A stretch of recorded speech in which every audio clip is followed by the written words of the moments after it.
1 KG চুল বাংলাদেশে 60,000 টাকা দিয়ে বিক্রি হয়, কিন্তু এটা লেন্থের উপরে ডিপেন্ড করে। আপনি অনেক মানুষকে দেখবেন যে কোমর পার পর্যন্ত চুল থাকে, তো আপনার 8 ইঞ্চি চুল হয়, সে 10 থেকে 12,000 টাকা পাচ্ছে। এইভাবে লেন্থ 8, 10, 12, 14, 16 বাড়তে আছে, বাড়তে বাড়তে জিনিসটা যখন 20-25-এ চলে যায় তখন এটা 40,000 থেকে 1 লাখ পর্যন্ত চলে যায়। মানে একটা জিনিস মানুষ জানে না, সেটা হচ্ছে যে পার্লারে যে অনেকে দেখবেন বিভিন্ন কারণে হয়তো বা পুরাই চুল কেটে ফেলতেছে, একদমই বল হয়ে যাচ্ছে, সে কিন্তু পার্লার থেকে ওটার এগেইনস্টে কোনো টাকা এক্সপেক্ট করে না। আর পার্লারে কিন্তু চুলটা বিক্রি করে 5-6 হাজার টাকা হইলেও লাভ করবে। পার্লারের কাছে তো ভাই এটা তার জিনিসটা একদম ফ্রিতে পাইছে, সে তো চুল কাটার জন্য টাকা নিছেই, তার কাছে একদমই এক্সট্রা। তো সে যদি এটা বিক্রি করে যাই পাবে সেটাই তার জন্য একটা অ্যাডিশনাল।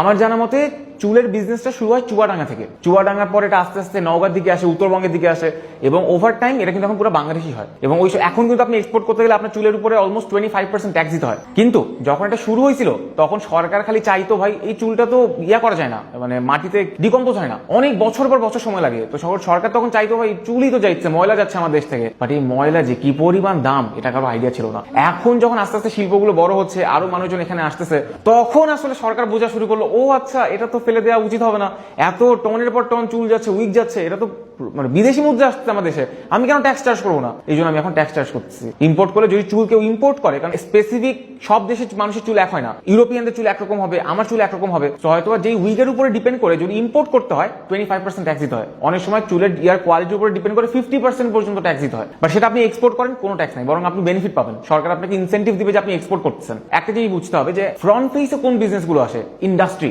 বড় বড় বিজনেস, বাট এই বিজনেসটা কিন্তু গ্রামের ব্যবসা। গ্রামের মহিলারা উঠানে বসে চুল লাগাচ্ছে, চুল খুলতেছে, চুলের কাজ করছে, যার কারণে কিন্তু মেইন স্ট্রিম মিডিয়াতে ওইভাবে আসে নাই। বাট আপনি যদি চিন্তা করেন ইপিজেড, বাংলাদেশে যতগুলো ইপিজেড আছে, আপনি একটা হইলো বড় চুলের ইয়া দেখবেন, যেমন রংপুর ইপিজেড, ওইখানে দেয়ার দিস ফ্যাক্টরি, আমার কোম্পানির নাম মনে আসছে না, বাট তারা অলমোস্ট 7,500 ওয়ার্কার নিয়ে জাস্ট উইক বানায়, এবং এটা পুরোপুরি চাইনা এক্সপোর্ট হয়। চাইনিজ একটা কোম্পানি, তারা এখানে জায়গা সবকিছু নিয়ে কাজ করছে। এটা সবচাইতে বড় কাস্টমার আমার জানা মতো হচ্ছে চাইনা। চাইনা যখন নেয় একদম বাল্কে নেয়, কিন্তু বাংলাদেশে যারা উইক প্রডিউস করছে তারা কিন্তু 1 পিস, মানে 1 পিস, 2 পিস, 3 পিস এভাবে বিক্রি করে।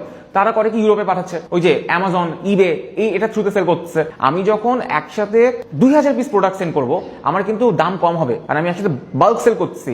ওই জায়গায় যখন আমি একটা প্রোডাক্ট সেল করবো বা 2টা পাঠাবো, প্রফিট একটু বেশি চার্জ করতে পারবো। আর যখন আমি 2000 পিস পাঠাচ্ছি, আমি কাস্টমাইজ করার অপশন আমার কম, ইন্ডিভিজুয়াল মানুষের জন্য কাস্টমাইজ করতে পারবো না। বাট আজকে আপনি ইউরোপে থাকেন বা ইউএসএ থাকেন, আপনি আমাকে বললেন যে ভাই আমার এই জিনিসটা এভাবে কাস্টমাইজ করে দিতে হবে, এরকম অনেকগুলো উইক ফ্যাক্টরি আছে যারা কাস্টমাইজ করে কিন্তু ইউরোপ, আমেরিকা, ইউকে বিভিন্ন দেশে পাঠাচ্ছে। আমার জানা মতে সবচেয়ে বেশি বিক্রি হয় জিনিসটা এন্ড কাস্টমার হচ্ছে আফ্রিকা। চাইনিজরাও এখান থেকে নিচ্ছে, নিয়ে ওখানে গিয়ে আরেকটা সেট অফ কাজ করে তারা করে, ফাইনালি আমার জানা মতে জিনিসটা আফ্রিকা, ইউএসএ এখানে সবচেয়ে বেশি যায়। চুল যে বিক্রি করলে একটা টাকা সেটা সবাই জানে না। এই জন্য আপনি হয়তোবা যখন অনেকে পার্লারে যায় এবং তার হয়তোবা চুলে অনেকগুলো সমস্যার কারণে একদম গোড়া থেকে তার চুল কেটে ফেলে, অনেকে বলদ হয়ে যায়, এই যে এই চুলটা পার্লার যে বিক্রি করতে পারবে এই বিষয়টা তারা জানে না। আমি চুল যাচ্ছি চুল কাটার জন্য, এটার জন্য আমি পার্লারকে টাকা দিচ্ছি, এবং যে চুলটা কাটা হচ্ছে এটা বিক্রি করেও কিন্তু পার্লার একটা অ্যামাউন্ট এখান থেকে পায়। হ্যাঁ ভাই, মানে অনেকে পা পর্যন্ত চুল আছে, আমি আপনাকে 60-70 হাজার টাকা যেটা বললাম ওটা কোমর পর্যন্ত, অনেকে পা পর্যন্ত যায়, খুবই কম, হাঁটু পর্যন্ত আসে, ওটার দাম আরো বেশি। অনেকে আসলে যে মুভি টুভিতে বলে যে রক্ত বিক্রি করে আসলে সে একটা কাজ করছে, আমার মানে রক্ত বিক্রি করার দরকার নাই, চুল বিক্রি করলেও আজকাল করা সম্ভব। মেইন স্ট্রিম মিডিয়াতে এটা এইভাবে এত বড় করে আসে নাই, কারণ সরকার এখন ওইদিকে আমি মনে করবো যে ওইভাবে চোখ দেয় নাই। বাট একটা জিনিস বুঝেন, পৃথিবীর জনসংখ্যা বাড়তেছে, তার মানে আমার উইকের কাস্টমার বাড়তেছে, আফ্রিকান হোক, ইউএস এর দিকে মানুষজন হোক, এর ডিমান্ড কিন্তু আসেই। আর একটা জিনিস যেটা আজকাল কেন বাইরের দেশ থেকে মানুষজন বাংলাদেশে আসে, বিকজ বাংলাদেশের লেবার কস্ট অনেক কম। তো এই যে এত বড় বড় কোম্পানি আসতেছে, এরা ইপিজেড এর বিভিন্ন ফরেন কোম্পানি থাকে, দেশি লোকাল কোম্পানি, তারা এখানে কাজ করে। বাট যেহেতু চুলের কাজ এটা বেশিরভাগ গ্রামের দিকে হয়, এই জন্য এটা ওইভাবে যেহেতু বড় ফ্যাক্টরি নাই, তেমন কোনো মেশিনারি নাই, পুরোটা হাতের কাজ, এই জন্য মেইন স্ট্রিম মিডিয়ার সামনে ওইভাবে আসে না, যার কারণে সবাই এর বিষয়ে অত ভালো জ্ঞান রাখে না। আপনি যদি এখনো ইউটিউবে যে বাংলাদেশে চুল দিয়ে সার্চ করেন, আপনি অনেকগুলো নিউজ রিপোর্টের অনেক কিছু পাবেন, যেখানে তারা ডিরেক্টলি বলে যে আসলে হ্যাঁ এই গ্রামে এই চুল হচ্ছে, এই চুলটা এইভাবে যাচ্ছে, অনেক এরকম ইনফরমেশন পাবেন।